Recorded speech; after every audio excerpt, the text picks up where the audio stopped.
Hi there, I'm Dora Dernovich. I'm a realtor at Coldwell Banker Hickok and Boardman, and I serve Northwest and Central Vermont.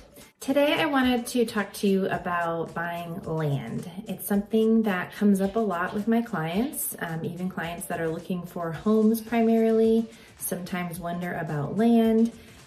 Why do people want to buy land? There could be various reasons. Some people just aren't finding what they want in existing single-family homes, especially when the market is kind of tight. We've seen a lot of people ask about or resort to buying land and building a custom home.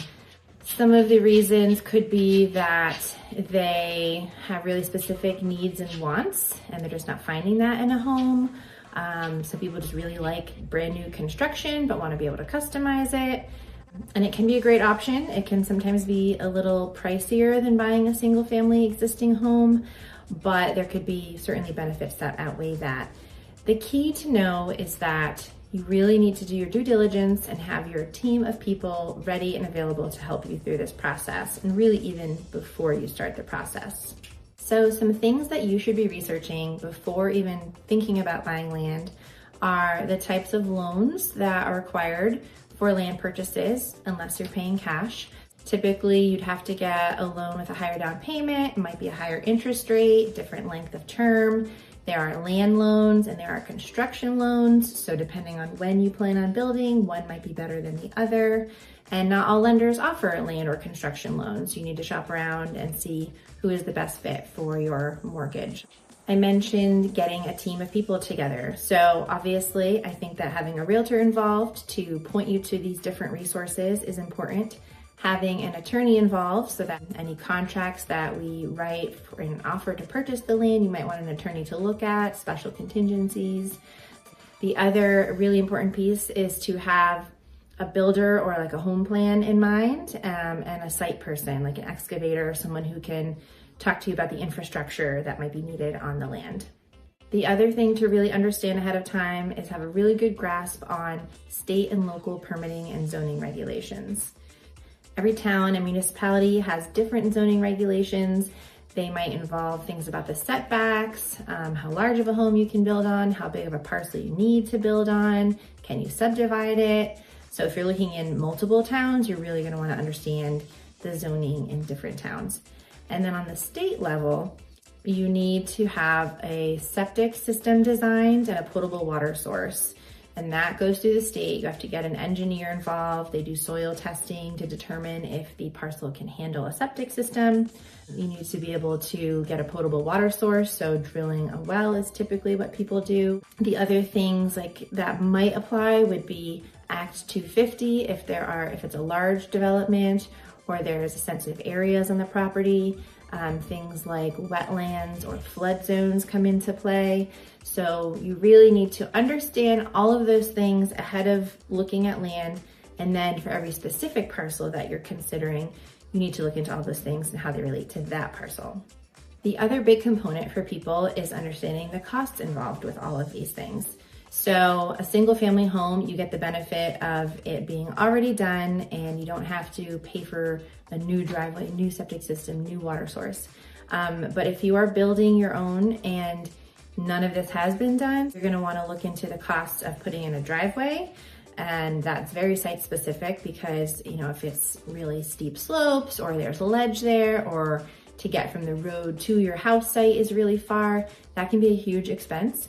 The cost of drilling a well, and again, bedrock can affect that. The soils can affect that, how deep you need to go, because the cost of your well will depend on partially how deep you need to go to get water. The other infrastructure costs could involve running electricity and cable or any sort of internet to the property. So talking to the different utility companies is really important. Do you want to put telephone poles up for electricity?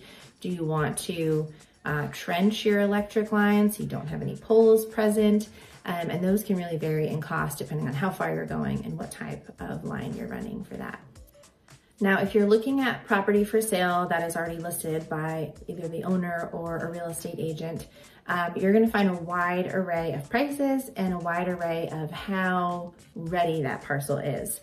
So in a perfect world, you find a parcel that's within your budget and already has the state septic and water permitting complete. The seller has done some work to figure out, cost and permitting for all the infrastructure I mentioned.